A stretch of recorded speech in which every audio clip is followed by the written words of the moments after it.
welcome to KennyRoy.com. I'm Kenny Roy. This is the lecture for the month of April 2013, and it is called Perfect Head Turns. Now, it's quite a claim. Perfect. So we're not going to do the perfect head turn, but we are going to do the perfect head turn workflow.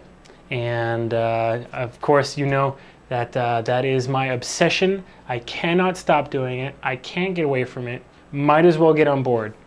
So that's what we're going to talk about. We're going to talk about the workflow, and we're going to do a head turn. All right. I'll also give you the Maya files so you can open them up and take a look yourself. This workflow is applicable to any character you want to do, any anthropomorphized character really that has a head, or even a character that doesn't have a head, and you are trying to figure out how to make a certain part of it seem like a head. So for instance, if you're animating a cell phone commercial and you want the top part of the cell phone, maybe this bends or something, and you want the top part to feel like the head or something like that. This will work for those instances. And I'm going to be using the Morpheus rig, and Morpheus is available in the download section on KennyRoy.com. So if you check out the download section, you will see Morpheus is there waiting for you. The reason that I want you to download Morpheus is so that we all have the same version, and Morpheus is a free for commercial use rig, as long as it's attributed. So Josh Burton is the creator of Morpheus, and if you go to cgmonks.com, they are working on Morpheus 2.0, which is very exciting, but they've taken down the old Morpheus, so that's why I have to put it up on my site so that you can still get it. Okay, so that's the kind of the lead up to what we're going to be doing today, and it's going to be a little bit of working, a little bit of talking, and obviously discussing workflow. So put your thinking caps on, get out your workflow if you haven't already, and start taking notes on that. If you are just joining us, if you are a brand new member and you haven't seen any of the workflow lectures before, now's your chance to start getting into workflow. If you are a old member and you've been here for a while, you know how obsessed I am with workflow. So maybe go make a cup of coffee while I yell at the new people here for a second. Basically, I'll give you the two-sentence pitch. Basically, the way you should be working, or the way that you can get better at animating, is not to try to replicate or reproduce the fantastic animation that you see on screen just by trying to sit down and do it. The best way to improve is to actually improve your methods. And if you haven't taken a very close look at your methods, then you don't even know what your methods are. And you sit down at a computer every single time, and there's a big question mark over your head: how am I going to achieve this shot? People who have great workflow are not worried about how they're going to achieve the shot, because they sit down and they do the exact same thing every single time. And it can grow once you hit the limits or the barriers that a new shot or some sort of new motion gives you a lot of trouble. Then it's time to take another close look at your workflow and work it out. But basically, on a shot-by-shot basis, it doesn't change. So that's workflow. You should check out the other workflow lectures that are in the store right now, or take advantage of the pay-per-view download. Really, nobody's doing that, and I thought that was going to be a boon to all of the users on KennyRoy.com who wanted to catch up and wanted to see a lot of videos for the cheapest price. If you go to pretty much any of the pages of the videos in the past, the pay-per-view is there for you to click on, and it's I think it's $7.99 instead of or $7.95 instead of $9.95 for the digital download. And you can watch it for 24 hours. So anyway, just thought I'd plug that one more time. Okay, so let's start getting involved here. So why? First question is why head turns? Head turns happen a lot in features, and what I found is that when I was working with students on like Animation Mentor, for instance, or even working with some junior animators and students remotely here at Arconics, that the majority of their experience was not, they didn't have shots that were realistic to what goes on in commercials, especially television, like episodic work, and features.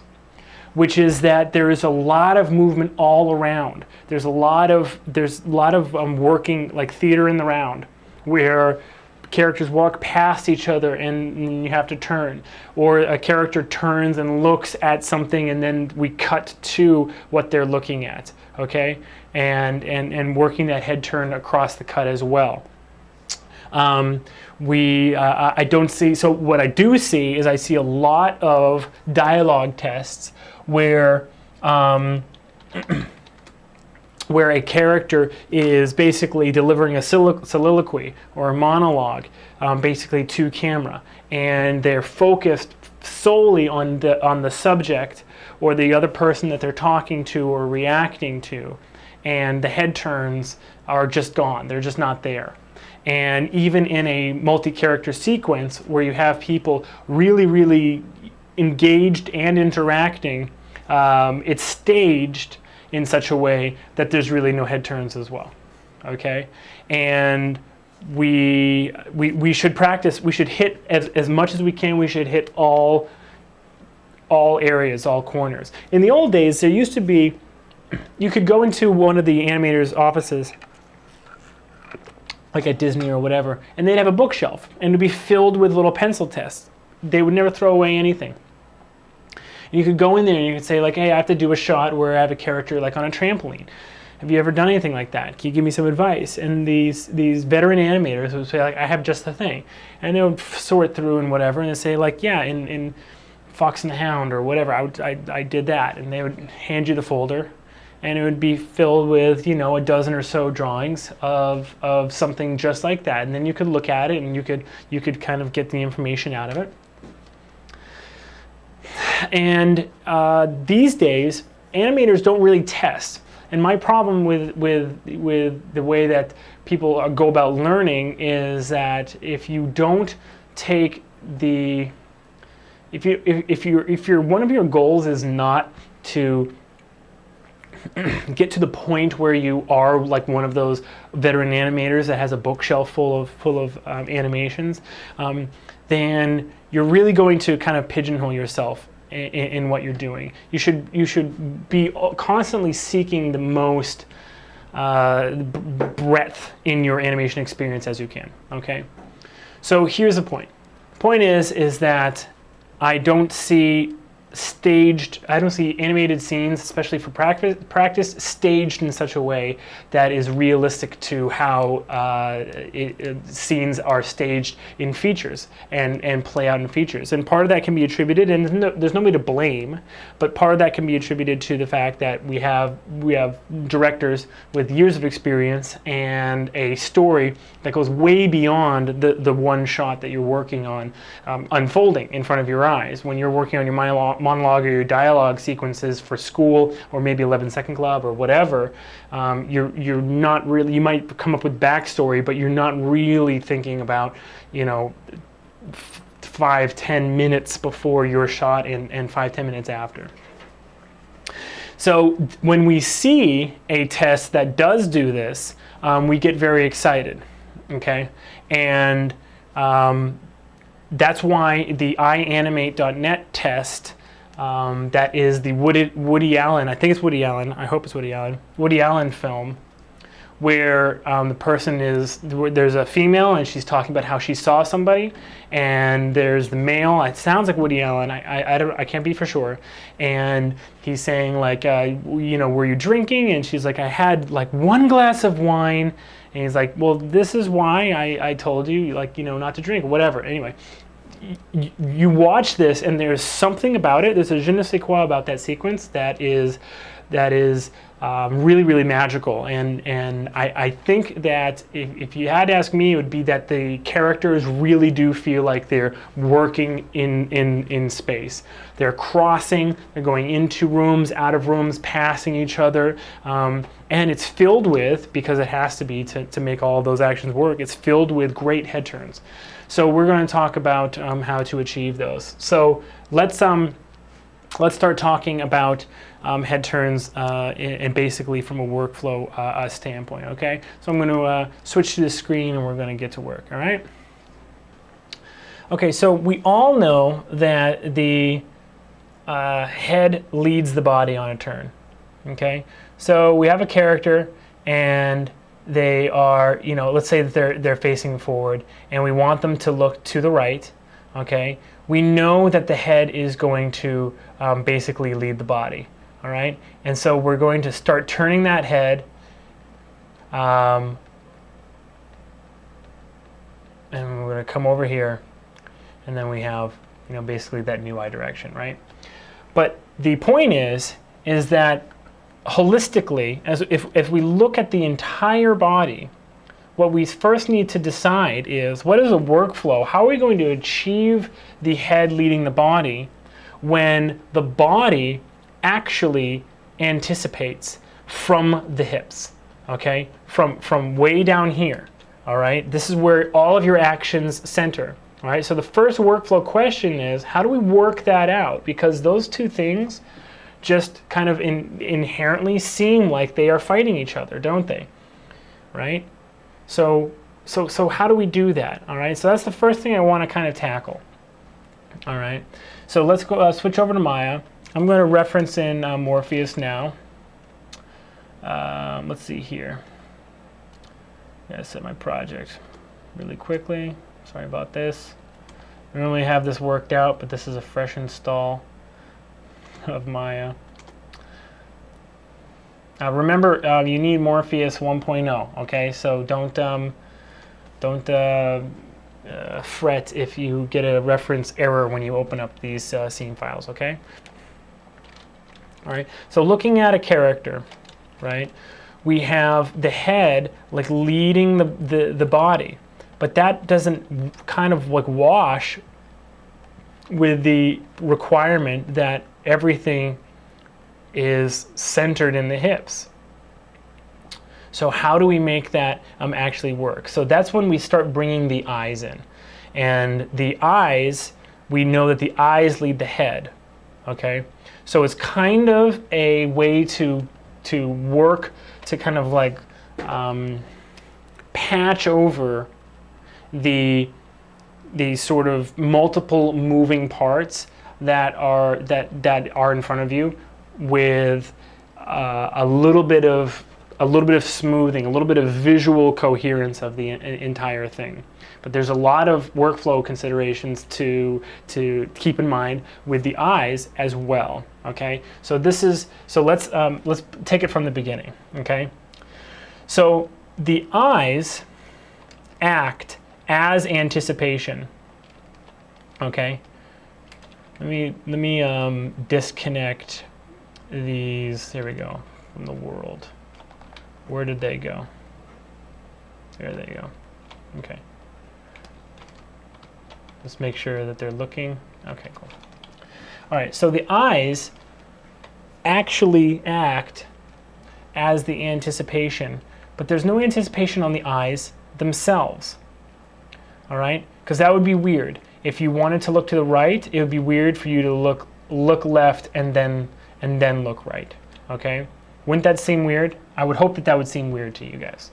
Okay, so we need to plan our head turn with the fact that we're going to use the eyes as anticipation, or to smooth over that anticipation of the head, as well as center all of the actions in the hips or the waist, or whatever you want to call your root controller. And maybe you want to call it root, that's fine too. Okay, I'm just going to bring these arms down so that they're out of the way. And Morpheus is always very shouldery, don't you think? Let me just drop these a little bit. Okay. Cool. So, and I'm not going to be concern myself too much with camera right now, because we're not quite even at the point of planning yet, but we are going to get to planning very soon. Okay, so we're still just talking about the considerations. So I just want you to point out, and I can do this without even setting any keys, that if I have a character, actually let's just quickly create a camera so you can watch it happen in two kind of panels at the same time. All right, I'm going to up the focal length. One quick trick is just start at 50 of your focal length, because 35 is actually pretty darn wide. It really is to begin with. So just start at 50. Okay. There we go. All right. So let's say this is our camera. All right. So, and I can do this without setting any keys. So what the pose that we don't want to end up with is the head leading the body, okay, and basically having been counter-animated against a little bit of movement, a little bit of anticipation in the body, okay? So this is the pose that we want to avoid. We don't want this to happen. Why? I'll show you why. All right, I'm just going to set these back to 0 and look at the nose. All right, stay looking at this point. You see that? Because what ends up happening is we get a very weird dissonance between the head and the body, and the nose and that point ends up almost looking like it's like rotating around that point. Whenever you counter animate, you have the very ugly attribute pop up in your face that the addition and basically subtraction of two movements is going to produce a result, a third movement, that is never going to be what you want, and it's very hard to predict.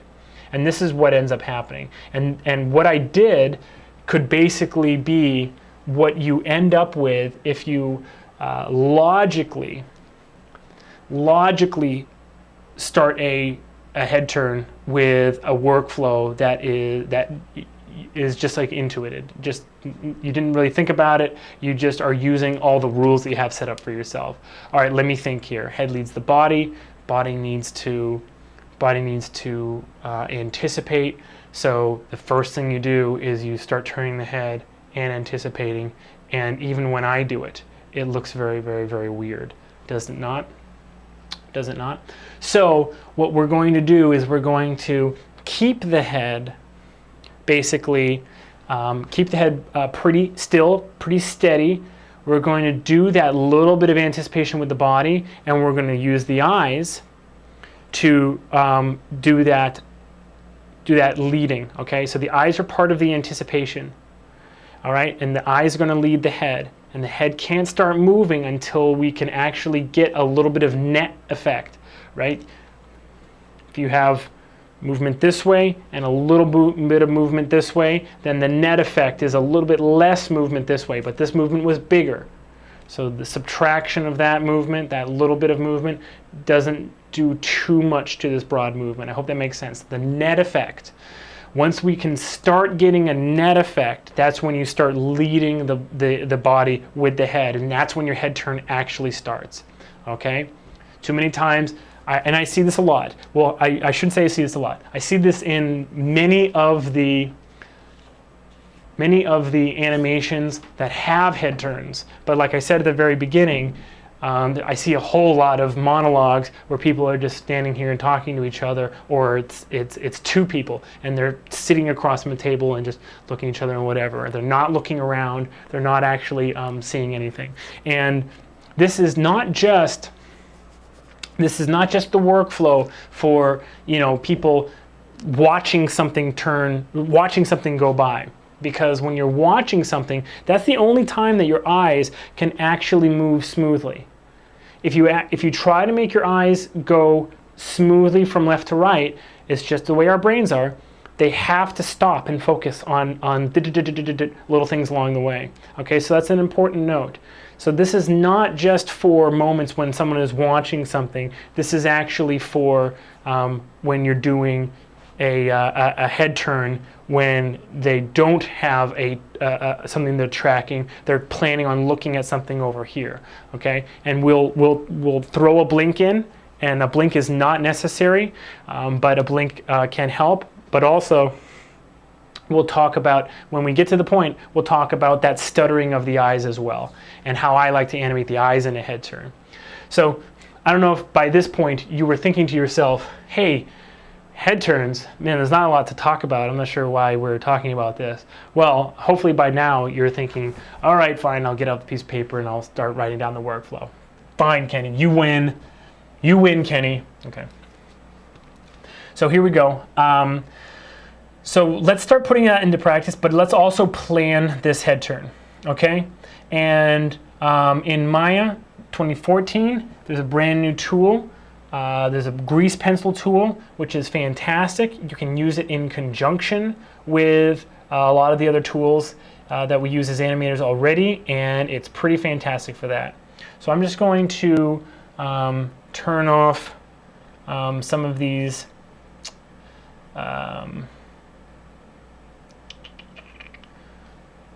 let me see here. I guess those are selection tools. I'm going to turn off the face rig and the UI just for now. And what is this? Teeth? Yikes. I didn't know you could move Morpheus's teeth. That's creepy. Probably shouldn't ever animate the teeth. Just kind of as a rule, teeth probably should stay pretty darn still. Okay. All right. So let's get to work here a little bit. So the grease pencil tool is really, really good. There's a plugin for 2013 and below called Blue Pencil. Unfortunately, it's going to be out of business now, and it was short-lived. I think they were only doing it for a year now. But anyway, grease pencil comes up. You can basically draw directly on screen. There's a couple of different brushes. You can do this soft pencil brush. You can do this, it's like a marker. You can do the hard pencil. And it's pretty fantastic. You can choose the color that you want, and it can be red if you like red. You can also change the opacity using the M key and sliding it back and forth, and here's just a little bit of opacity. See how it's building up a little bit? You can also change the size of the brush, just like with normal Paint Effects brush tools, by using the B key and sliding your mouse back and forth. Okay, so I'm just going to delete that frame, and basically any frame that you hit plus, which adds a frame, any frame that you add basically is going to give you a brand new frame to draw on, and it's kind of almost like what do you call it? It's kind of almost like a it's kind of almost like plastic animation paper, in that if you add a frame, if you add a frame, it'll be persistent until you add a new frame. So it's not as if you need to like copy and paste frames, and I'll show you how to do that. So here is frame 1. Oops, my opacity is way low. There we go. And let me choose a normal blue pencil kind of color. Okay, so here we go. So if I draw on this frame and then I go to frame 2, it's still there. You see that? All right, so I go on frame 5, I add a new frame, and you can turn off ghosting or onion skinning, whatever you want to call it, and I can draw a new frame. And then as you can see, frame 1, let me turn off ghosting, is persistent until frame 5. And you can actually erase, and the eraser button is different than deleting the frame. You don't want to delete the frame if you're not if you're not sure you want to lose that frame. If you delete a keyframe, you'll lose that drawing. So that's something to remember. The erase is different than delete the frame. Okay. Cool. So that's grease pencil. So let's use the grease pencil to kind of plan this turn. Okay, I want it to be a head turn on an arc because I shouldn't have to say to you guys that head turns should be on arcs. Okay, you should know that by now. And now we have to decide if we want it to be an arc over. Well, first we have to decide if we want the marker to actually leave anything behind. Sorry about that. Okay, here we are. All right. So we have to decide if we want it to be over or we want it to be under. All right. Now you'll see that I kind of came out of a little bit of a flat area, the beginning and the end, and that's where we're going to be starting from. If he's facing forward, then he's going to do a head turn on an arc, and basically it's going to come into and settle. Okay, and we'll talk about the settle as well.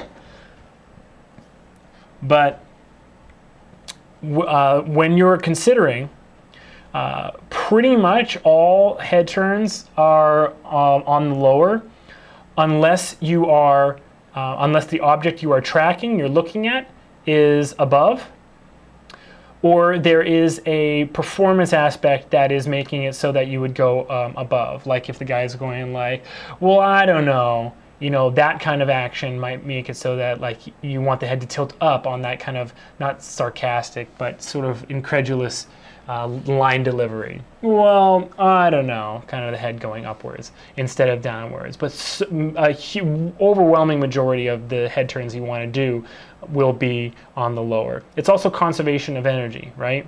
Because you have to use your neck muscles to keep your head up, okay? So that means that you know, it actually conserves energy for you to relax your head, and if you're turning from left to right, to let your head sink down just a little bit. That's just one thing that kind of plays into it. It's not the only reason, of course. Okay. So, but let's plan this head turn. All right. First thing I'm actually going to do is I'm going to pose him just a little bit more realistically, like he's in the middle of delivering a line. And we'll get underway. Now you know me, I don't normally use anything like C-sets or anything like that. I normally just like select all my controllers and key them. So you know, don't be alarmed that there could be a faster way for me to key this right now. I know there is. All right. So let's say that he just finished listening to somebody and he's going to be doing a head turn and a resettle basically in his body to be looking towards green right. All right, so I'm just going to key everything. I'm going to delete these, and here we are. Actually, let me save this really quickly so I'm sure that we're saving our progress. Should always save. Don't forget to save. Save your scenes. Save them early. Save them often. Man, is it already the end of April? That's crazy.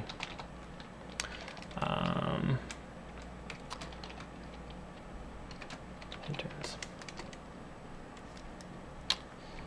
Man, if you had to ask me how it feels right now, I would say that it feels like mid-February. Probably, maybe beginning of March, latest. Okay. Oops, I just tried to save it as a MA and it did not like that. It's got to be an MB.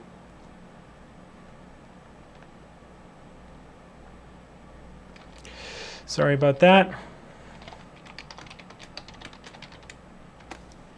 All right. So there we go. Okay, so let's start planning this. So, oh, and another thing that's cool about the grease pencil. Here we have the scene, and basically, if you maximize or minimize, it also sticks to the camera, which was a little bit of a problem with the viewer panel for Blue Pencil. I remember, unless they updated it, but that's something that does work a little bit better.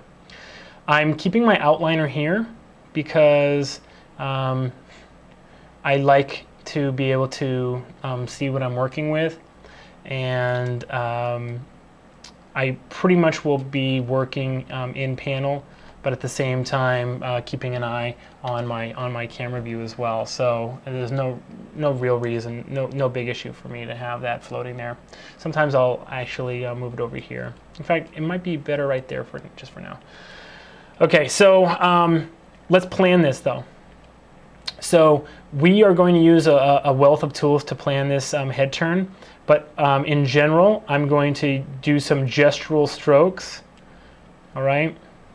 And just keep on kind of like undoing until I really feel it, you know what I mean? And we're just gonna go through.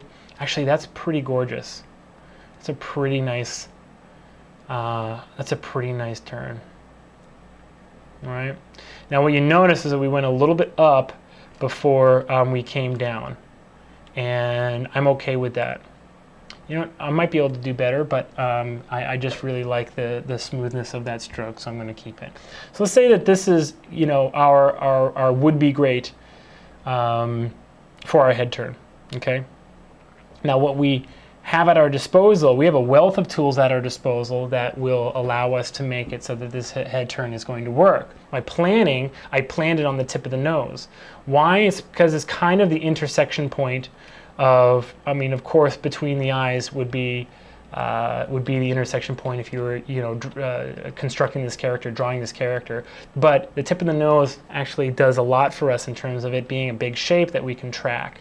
Okay, so a word about making sure that those eyes are the smoothing over of that anticipation is that we're going to have to key the body first. We always key the body first. I shouldn't be the first person to tell you that. But then we're going to key the eyes and the head at the exact same time so that the smoothing effect that I talked about is going to be in play. Okay, so let's just make the anticipation pose on the body. Okay. And I'm going to be working. Here's a really cool thing. Wait till you see this. If you enable stepped preview in Maya 2014, doesn't matter what your keys are, it'll be stepped. So you don't have to go back and forth and change them. You can actually just preview in stepped and then turn it off and check out your splines and then go back to stepped by enabling step preview. Pretty rad. Pretty darn rad. One of my favorite new features in Maya 2014 that I've been taking just wild use of. It's like built for me. I love it. Okay, so let's just go maybe a 4-frame anticipation.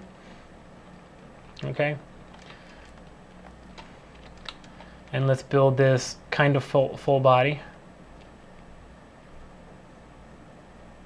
A little bit of translation, a little bit of pose change. This top control actually controls this middle control, so even though I'm not putting a key on that middle one, we're actually getting some movement. Let's not be afraid so early on to go too far as well. This might be, you know, I might be for your guys' benefit trying to go a little bit, you know, trying to bullseye the movement, but don't be afraid to go a little bit overboard. Okay, so let's see that and check out step preview. See, I hit play, and if I turn this off, see that there's actually interpolation there. See that? Isn't that crazy? So that's really awesome. Unless, I wonder what kind of interpolation I am getting. Stand by. Oh, I'm getting linear. Okay, that's fine. So anyway, where was I? So let's enable step preview, and then so this is our anticipation pose, and now we need to build in. So I wasn't touching the head. Now we need to build in the eyes and the head. Okay, so the head's going to lead the body. But it would be weird if the head was part of the anticipation, if you anticipated with the head, right?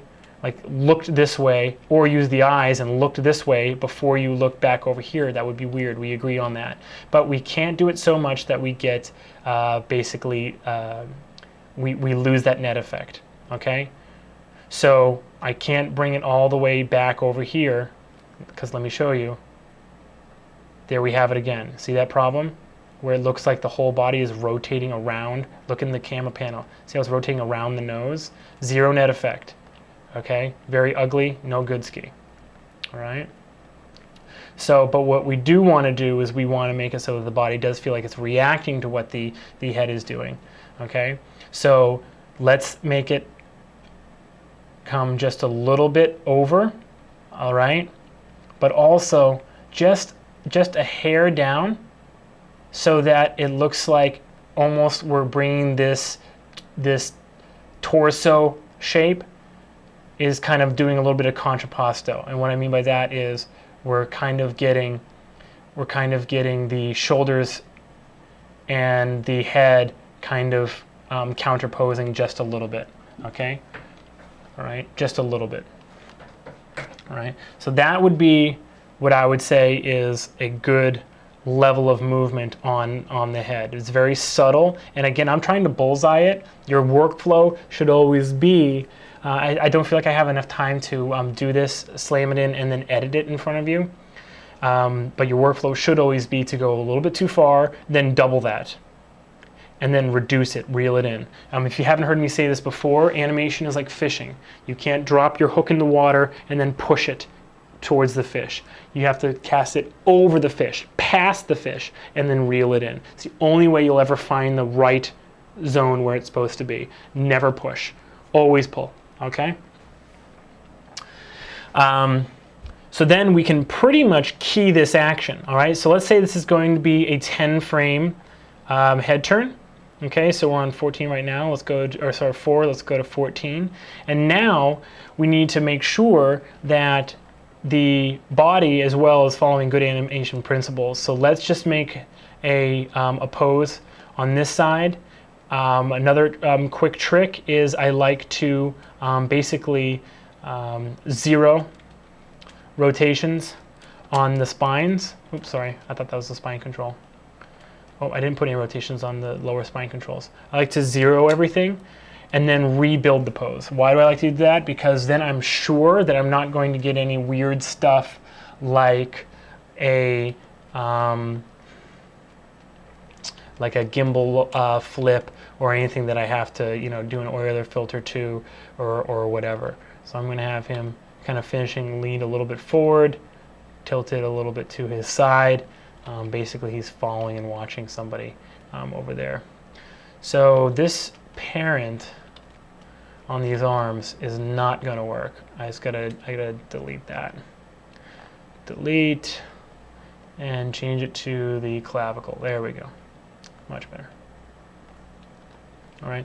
So here we have basically our anticipation and our look. All right. So what I see is that this planning that I did, way too large a stroke, and that's why it's a good idea to do a little bit of redrawing once you get kind of the zone. I thought he was going to take a bigger step towards the right. In fact, we could make him take a bigger step towards the right. In fact, well, I do want to move him a little bit more. Okay. For real. And backwards. All right, and let's bring him back. Let's just bring him back into the zone where his knees can go. There, perfect. All right, so he's going to be looking at something far off on the right here. And the reason I picked something far off on the right, I'll show you in a second, because that's another issue with eye lines and head turns, okay? So anyway, here we go. Let's go ahead and do this, though. I'm going to create a new frame on my grease pencil, and instead of deleting this old one, I'm going to actually just draw a new one, knowing that this is kind of the end of my my head turn, and over here is the beginning. So I'm just going to do a little bit of a. Oop, that was too light. Where is it? Here it is. All right.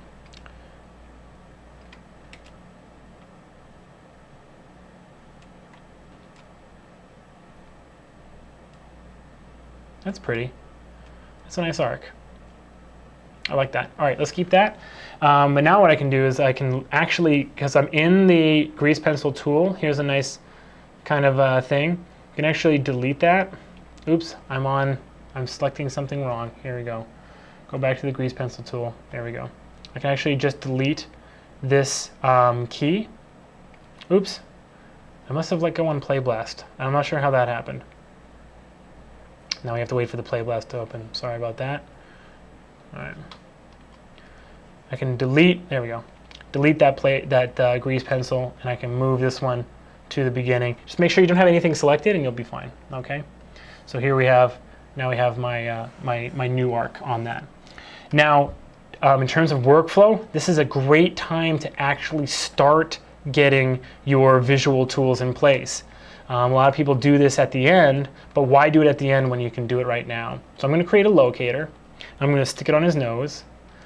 All right, here it is. Let me try to get it on the tip of his nose, if I can. There we go.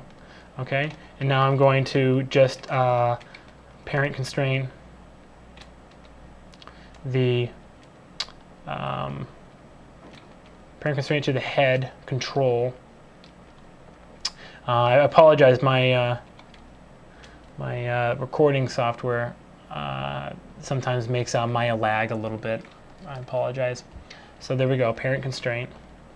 And now if I do an editable motion trail under Animate, and then you click on Create Editable Motion Trail, it doesn't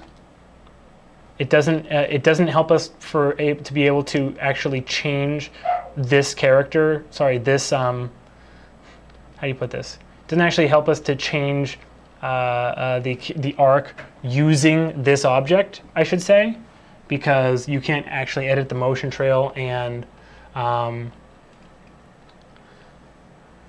oops, what happened?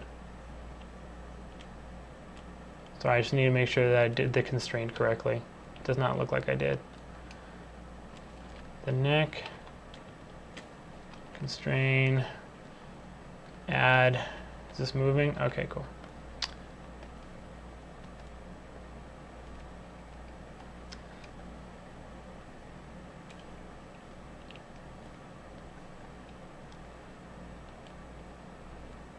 There we are. Okay, sorry about that. So you have to have a key on it for it to create the motion trail, but here we are. So if you see is if I have visual feedback now on the motion trail, which is good, okay? And now, but I need to refine that a little bit and make it start working for me. So let's take a look at starting at a breakdown to this and taking into consideration what's going to happen. Now I don't care where the breakdown is, all right? I don't care at all because we're going to always be working and massaging and adjusting timing. I'm going to do the exact same thing that I did before, which is 0 the translates and rotates on this spine control. I'm going to not trust, I'm going to turn off step preview. I'm going to hit set key on this root. I'm just getting basically the mechanical middle point on here. I'm letting Maya decide what that's going to be because I'm going to edit it, but I wanted it, so I disabled step preview and just hit S to set a key, and now I'm going to build in explicitly this middle pose. So it's going to be slightly, I want the upper body to be slightly leading the lower body, just slightly. And I want it to be moving on an arc as well, so it needs to go down like this. All right, and it's going to start tilting like that. But now it's time for us to really start thinking about how far ahead of the body the head, or sorry, how far ahead of the body the head is going to be. All right, and we're going to go back to frame 4 and decide exactly how that anticipation on the eyes is going to smooth things out. All right, so that's the order that we're going to do things. So let's just, for practice, let's just bring the nose onto that planning arc that we had. And let's go back to 4 and see what the eyes need to be doing, okay? So as the body comes across, In fact, I'm going to disable step preview just so we can, these linear keyframes are going to help us as well. All right. So as the body comes across, how far do we take the eyes is the question. Because again, we don't want the net effect to be completely lost. We don't want to do things like lose the iris in the corner of the eye. One thing we can do is just fly the eye a little bit further away, the eye target, all right, so that the irises are not so close together, okay, is one thing we can do. And we can make this a little bit further away as well. Okay, so over here, I feel like we're losing a little bit of that net effect, okay? And the eyelids are closed enough that we're actually getting a little bit of a problem. If you ask me, we're having a problem of really seeing the eyelids as well. So what I'm going to do is I'm going to actually key these and bring them up to the level that I think that they should be for our current eyes, okay? And so where should this go? Where is my eye target? Here it is, okay.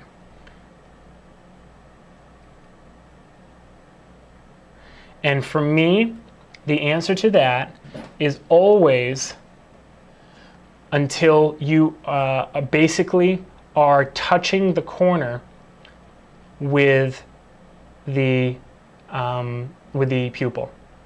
And I'll show you why. And sometimes what that means is you need to break the eye targets off of each other.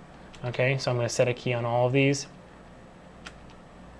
Make sure that there's a key on frame 1 as well. And then on frame 4, I'm going to, this should be local object. There we go. I'm going to bring this over. Okay, not too much, but just so that it's touching the corner there.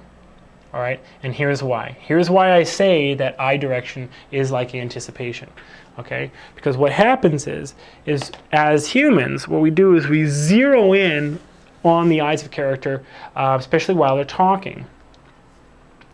If no matter what the body is doing,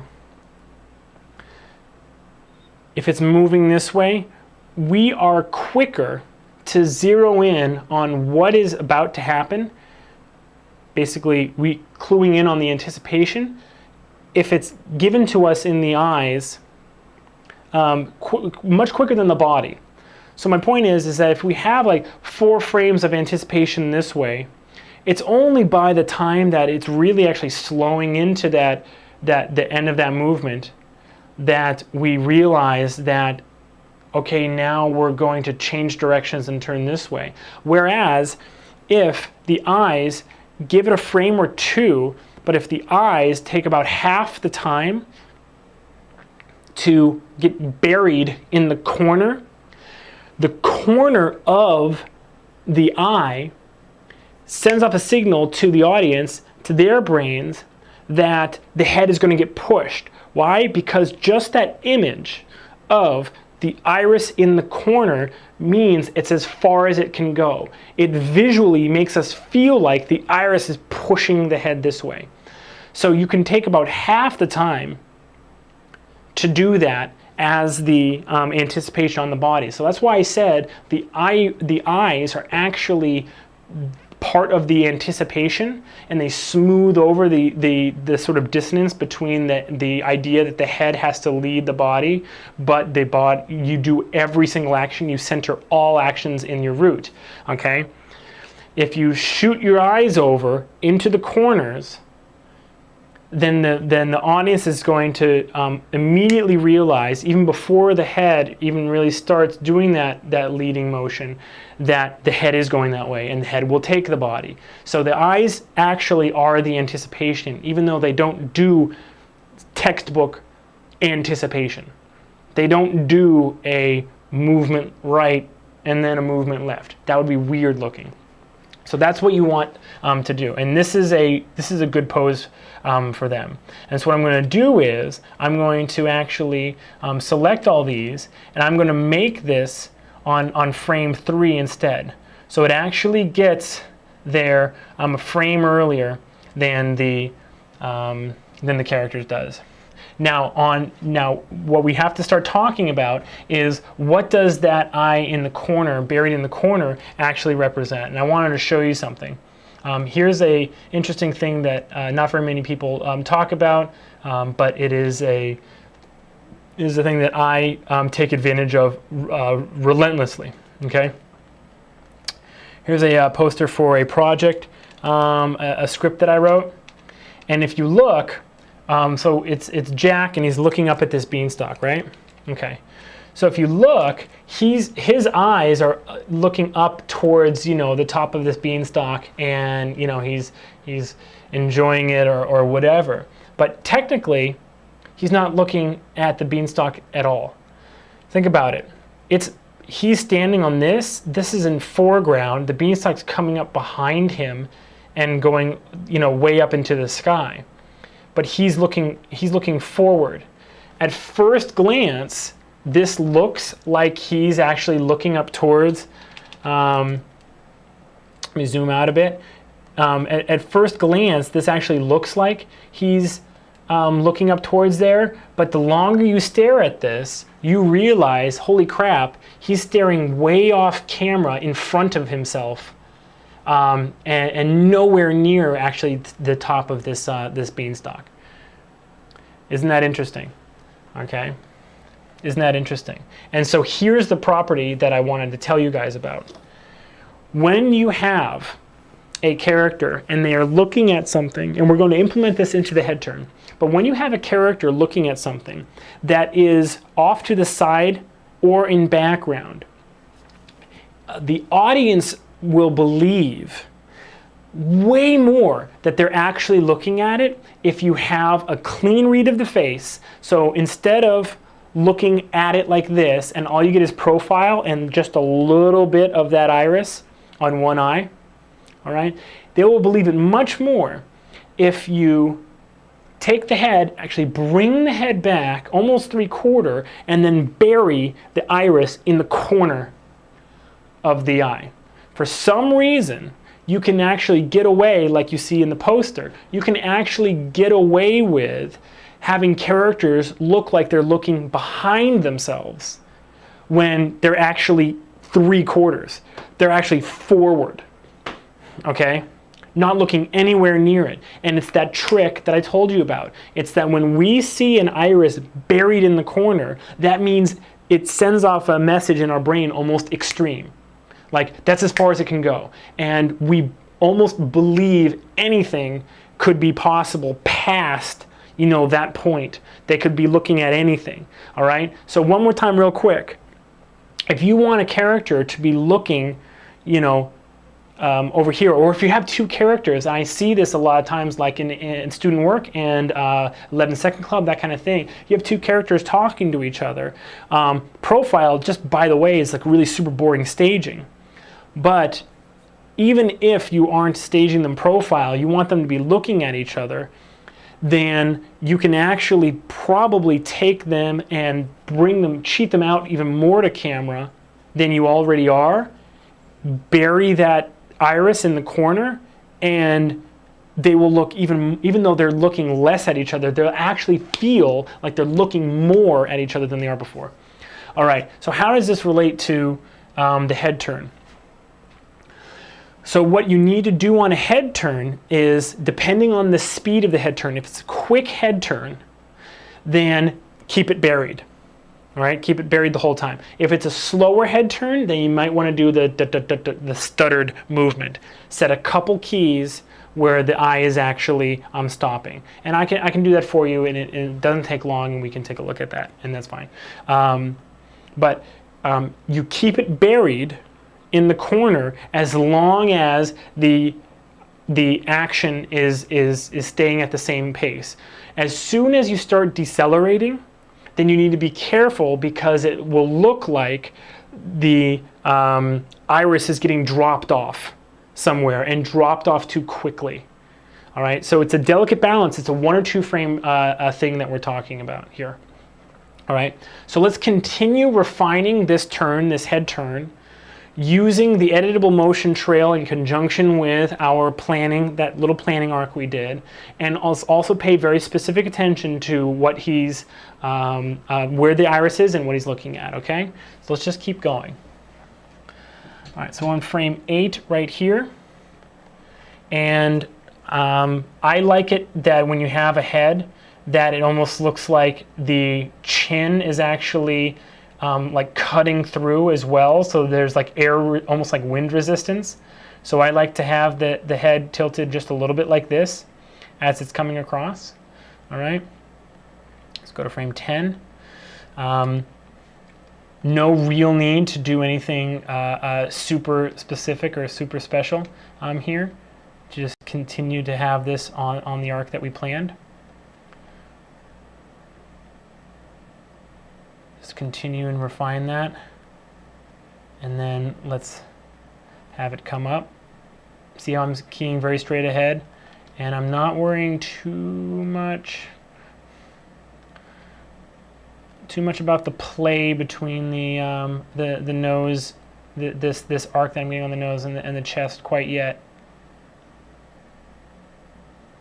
Okay, I feel like the nose. Now the thing is that remember the head does need to lead the body. So even though it's following this arc, it might need to be a little bit further along this arc. I might need to push the pace a little bit. We're having a little bit of a pace problem. All right, and things will obviously come to a staggered settle. All right, and just so you know, the way that I key things is when I say it's a 10-frame movement, frame 4 is the end of the anticipation, but frame 14 is the first frame where the overshoot is going to start. So I don't mean that I'm going to key it on frame 14 and that's where the settle is done and then go backwards and start keying. No. 14 is where the overshoot is where the main action has stopped, and now I can do all the business of settling and rocking back and forth in these later frames, okay? I want to experiment right here with bringing the head up. All right. I'm also not too concerned about this little bit of shallowness that's happening with the nose on this arc as well. In fact, I might actually start this action just by doing a little bit of a housekeeping on this arc.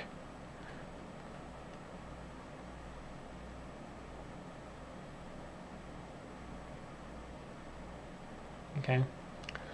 So if there's a little bit of overshoot or settle or whatever, it's going to start after 14. All right.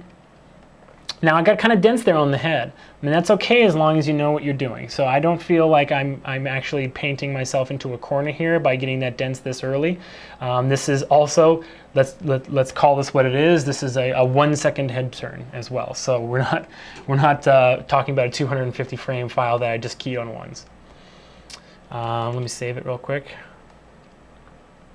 Okay, so now we have to play again. We have to do the work with the eye target and figure out that balance of how the iris is going to decelerate out of the corner and get working.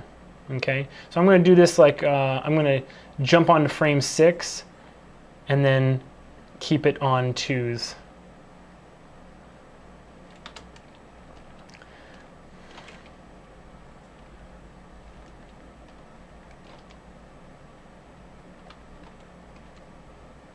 Okay, now the eye line, once it goes to that corner, the eye line should have a little bit of an arc to it as well. So I'm going to have it just lower just a little bit in the middle part here.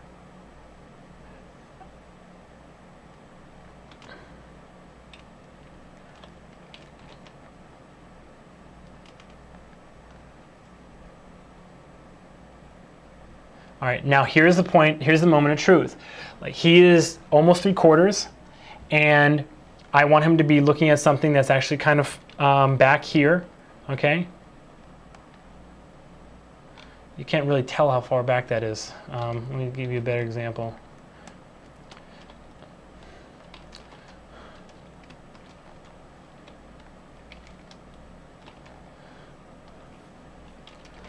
Let's go like this. Sometimes you just need a little bit of reference to show you what's going on.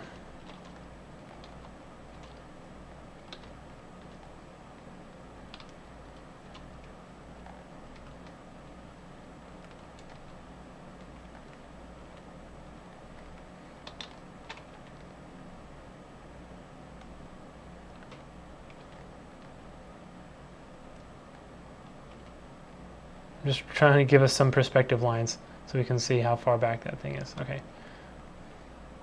Okay. So here, now's the moment of truth, because we need to slow into this and make it feel like he's looking over there. At the same time, we don't want it to feel like the eyeballs are being dropped off. And what that means is that we've run out of space and we're not getting anywhere. See, I think that the head might actually be too turned already. Let's bring it back.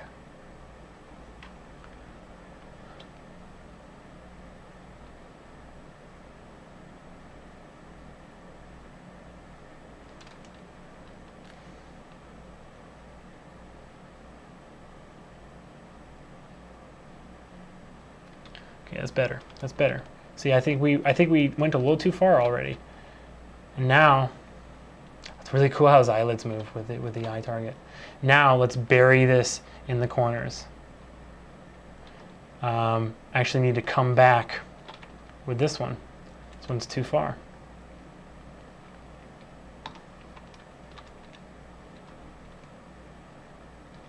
Oops. Come back to me. Come back to me. Some rotations on it. Oh, that is weird. Okay. Picks up the rotations of its parent, but then those rotations don't really read, do they? All right. Let's make sure. See, the up and down is also very important because we want to make sure that there's a line, you know, going through both irises towards what we want to see. So it's kind of delicate. And see, it's very delicate as well with this left and right. Like, this is too far. I know the difference is very subtle on your guys' screen, but this is too far, and this is too far back the other way. It's somewhere in between there. Okay, so let's say that. All right. Okay. Now it's time for us to figure out, like I said, we don't care about what these middle keys are going to be doing, and we're going to retime them and fix them and massage the timing in the middle there. But at the same time, we also need to adjust that, knowing what the settle is going to look like. So I'm going to key kind of straight ahead, make sure it's the previews off, kind of straight ahead the settle that I like to do. And let's just check this in 3D.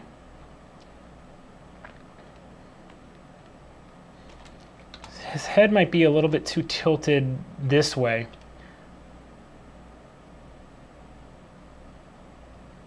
Yeah, that's a little bit better. Now we need to adjust this again.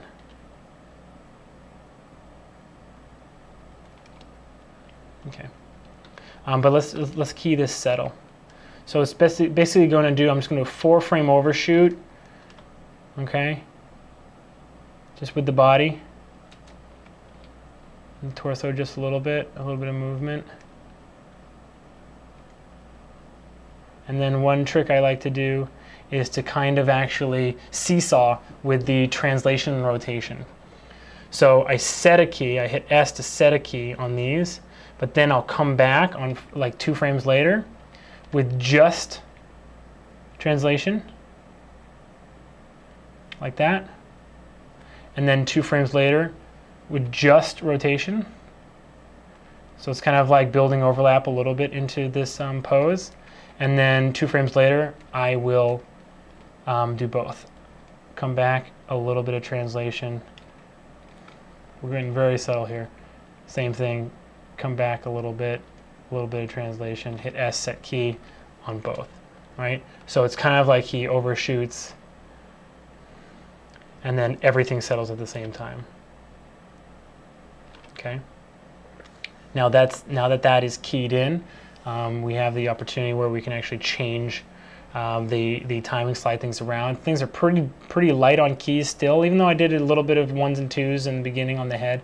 That's not gonna bite us in the butt already. All right, it's way too early for that to be a problem. Okay, so I just want to point out again, we've had this editable motion trail on the nose from the start.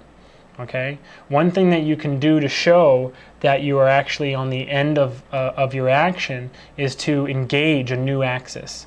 Right, so we've just been doing a translation and rotation in Y, and one thing we can do to show that we're actually finish this action is to do a little bit of up, a little bit of Y on the body,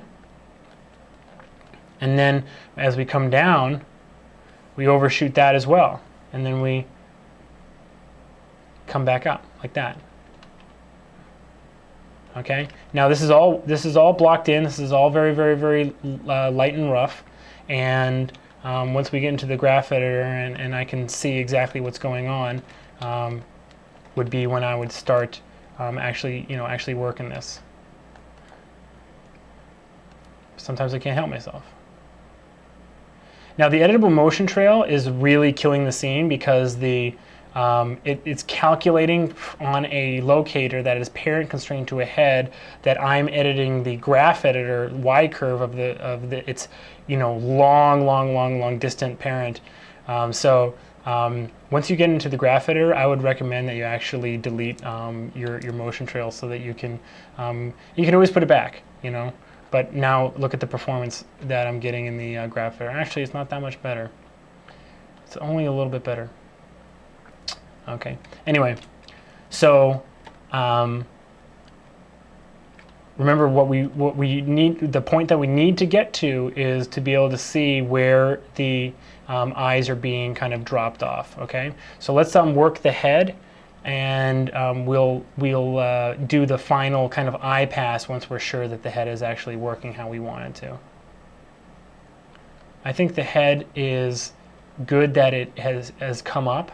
But I think it can actually it can lead the motion even more.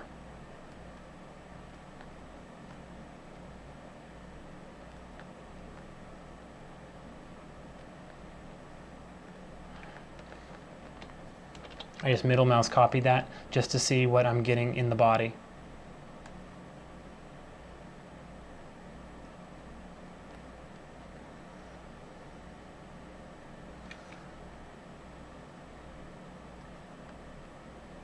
Bring the head down a little bit, just working this arc. And let's have it just overshoot a tiny bit.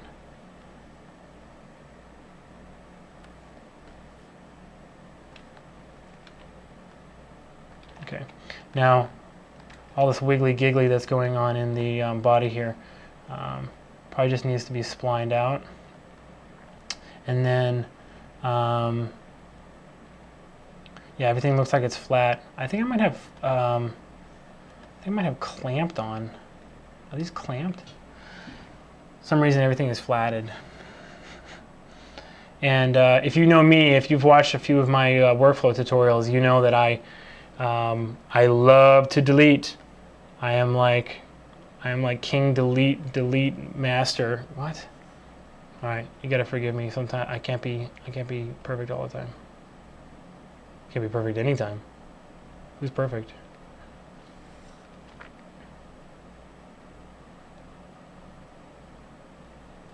Okay, so let's watch this through the camera as well.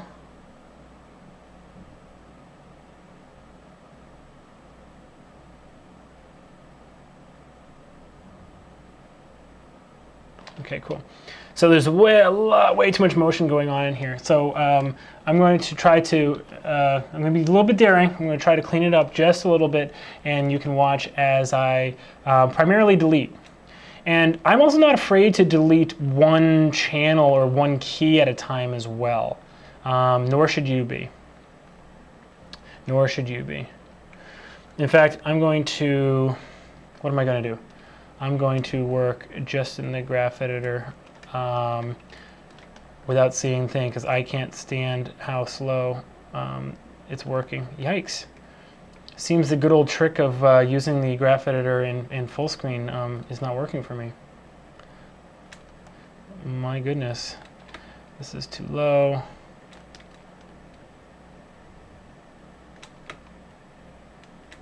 Okay, probably don't need that. Let's just flat this out a little bit more. Same thing. I should probably do buffers of these before I edit them too much, just so I can see what I'm doing. I don't need that. I can flat that. X, same thing. Definitely don't need that.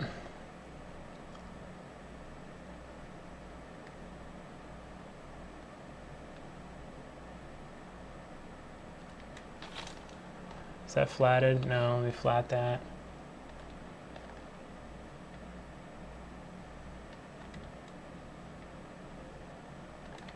That just looks so much better, doesn't it? Don't necessarily need to know exactly what it does either. There is such thing as you know, just general smoothing. I'm trying to fit this profile a little bit too much, I think. Let's see if I can get the same profile back by moving this key here and adjusting this tangent. Almost. All right, I'm going to make these weighted, and I'm going to break this one, and let's just make it. There we go. Okay. The rotates are pretty solid. Obviously, that's no good.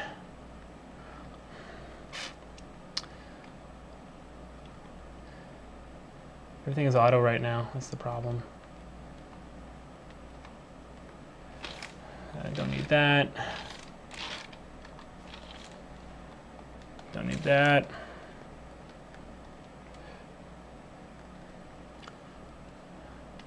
That should be fine. I'm just going to leave that. Okay. And now the torso, I can tell just from looking at this that I don't need this key. And if I key all here and here, I don't need this key.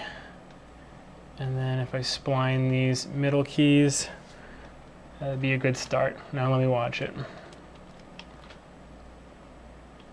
Okay, cool. Now I just gotta tone down the rotate Y at the end here. Yikes. Yeah, that's a problem. How did that happen?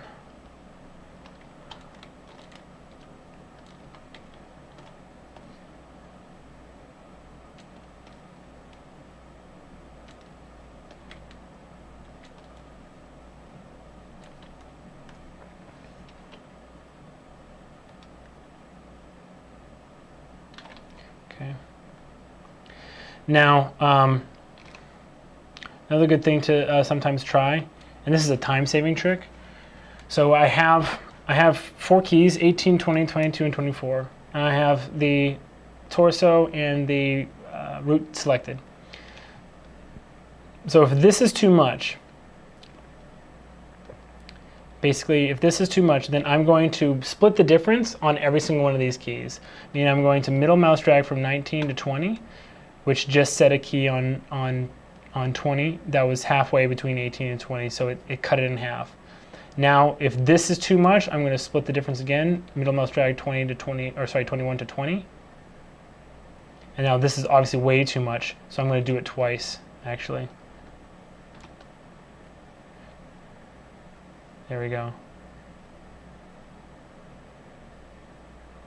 And what I'm seeing, though, is I'm getting a little bit of rotation back here that I really don't like.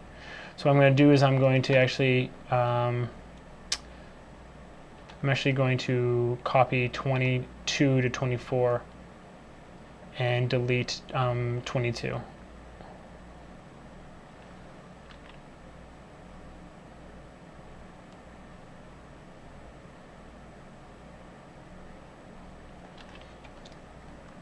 I can just tell from watching this back that the nose is just dipping down too much here.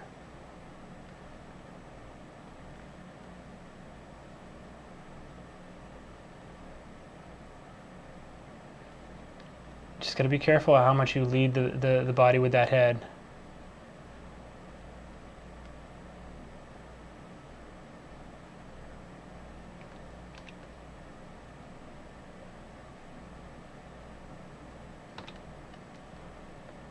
Oops.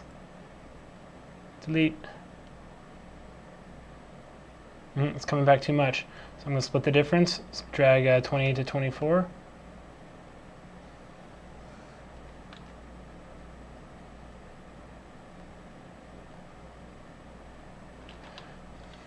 It's kind of hard to look through perspective. Let's look through camera. It's also a little distracting without animation on the arms, but there we are. Okay. Okay. So now let's take a look just at how that arc is happening, and look at that. Just instinctively, I'm not showing off or anything, but just instinctively, when I wanted to make the head lead the body just a little bit more, it still followed basically that arc that we came up with almost perfectly, didn't it? In fact, there's only a few places. I'm going to try to actually have it lead even more.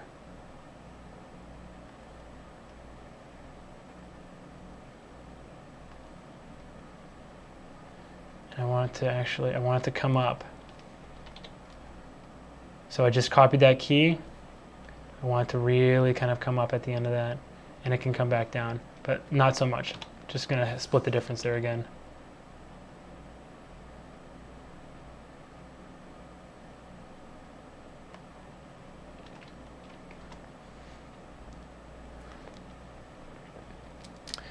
I'm going to add just 6 frames to the end of this so that the body actually has a little bit more time to settle. I'm just going to move this out just a little bit.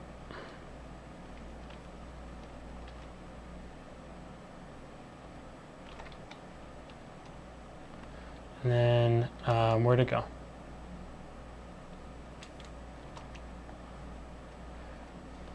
Let's give this some room. Plus equals 4.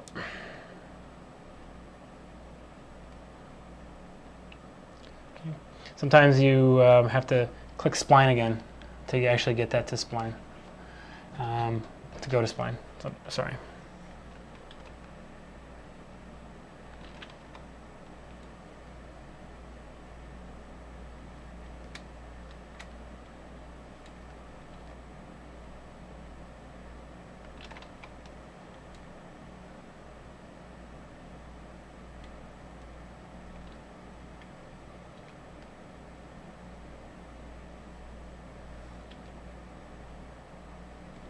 Still looks like it's hitting a wall, doesn't it? On frame 18. Let's check that on the graph editor. Start with the rotates. I'm worried about the rotates. Yeah, they all look pretty nasty. Let me just spline them, see if a little bit of overshoot is what it needed. That's definitely not what that one was supposed to look like. What the heck is that?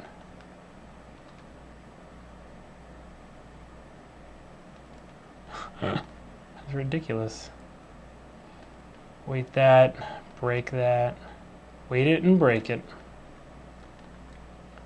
Really? That's the spline? That's the best you can do, Maya? Gosh, sometimes you're so stupid. Really, Maya? Come on. There we go. That's a little bit better.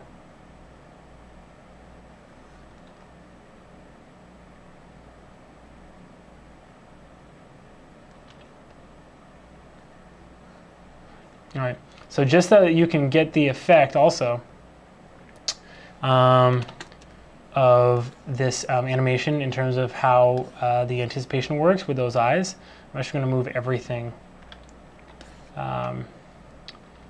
6 frames forward as well. plus equals 6, enter. And then if it doesn't crash, I'll save it.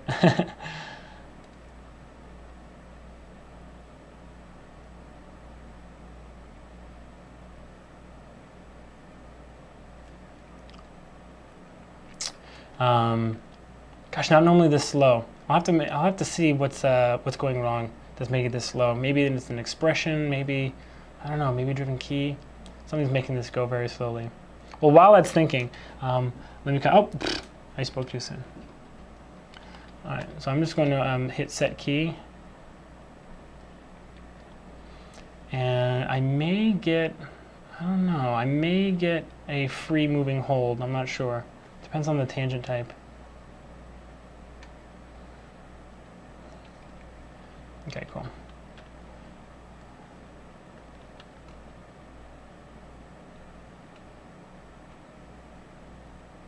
Okay, cool. All right, so I'm going to delete the grease pencil. And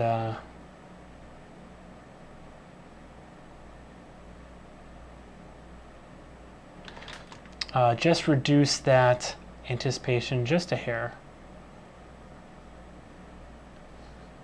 with everything. Mostly the rotate of the body. Mostly the rotate. So just go about halfway.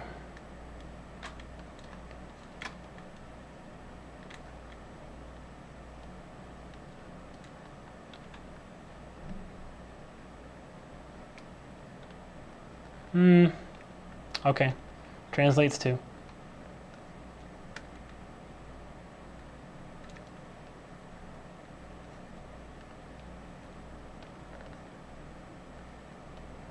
Flat that. Give it a little bit of zhuzh. Give it a little English. It's fine. The Z's fine. Ugh, it's a little bit ugly in here. That could look better.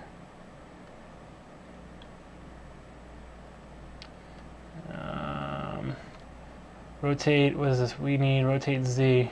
Yeah, rotate Z is still a little bit maniacal. All right, let's try that.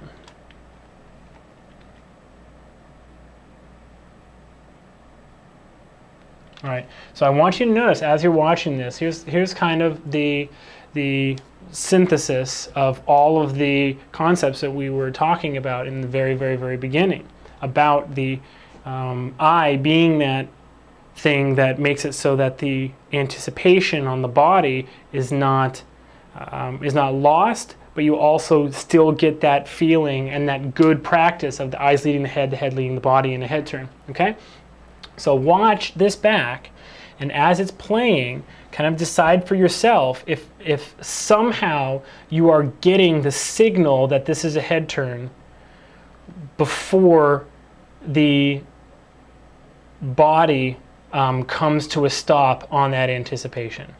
Okay, so I'm going very slowly now. See if that, boom, right there, burying those irises in the corner there, see if that does it for you. All right, so watch it back a couple times.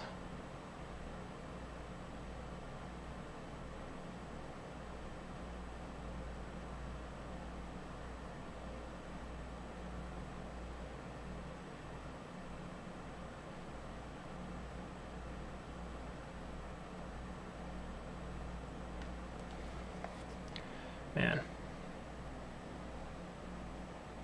I love animation. It's so much fun. Okay, so there you go.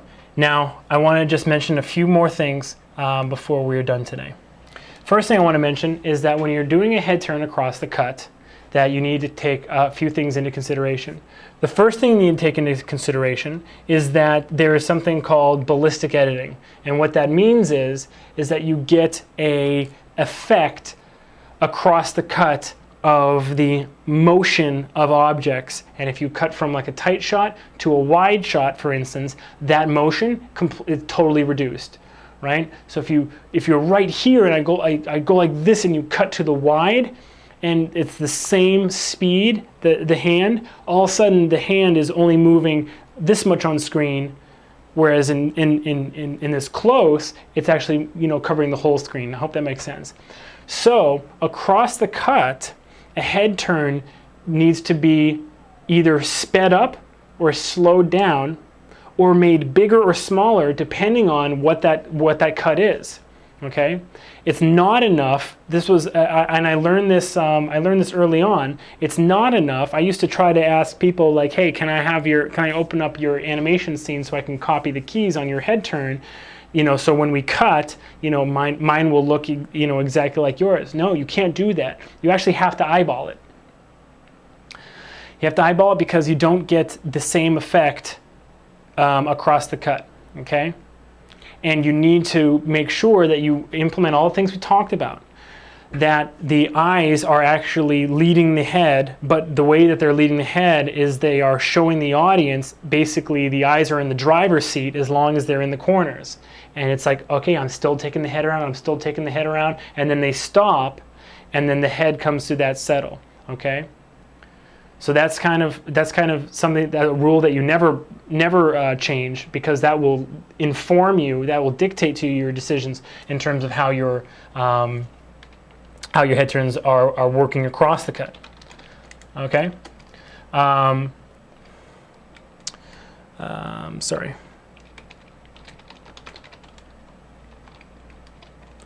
Sorry about that. So I'm going to make sure. I thought I lost the recording just now, but we did not. we're still working. So, and then another thing is, we didn't show it here. I feel like we're running a little long on time, but in terms of when it's a slower head turn, okay, and you kind of get that motion, that anticipation, the eyes go, the head starts to go, but then it's a much slower head turn than what we've done here. You do need to key the eyes, stopping a few times. And what I like to do is just use stepped keys. Key it on a curve with splines or whatever. And then let's say it's a 20 frame turn. Twice as slow is where you should start doing this, okay? On a 20 frame turn, then you have that curve. I would go like every 3 frames maybe, 2 or 3 frames, and then just hit S, S, S, S, S. And what it'll do is it'll lock in that curve that the eyes are turning on, and then convert that to stepped. And what it'll do is as they're turning, the eyes will still be turning on a curve, right? Having that nice subtle kind of like curve motion, but they're stopping for 2 frames. They're moving and then stopping for 2 frames, and then they're moving and they're stopping for 2 frames.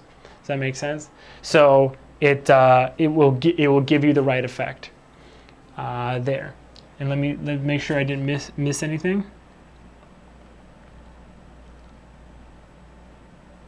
Awesome. So I hope that this lecture has given you a good workflow, how to proceed with your head turns. I also hope that you're going to put a lot more movement in your animated scenes, a lot more working the entire space, people passing each other, them watching and seeing, people looking around, feeling like you're actually moving character in a 360-degree environment, really actually ups your game a lot.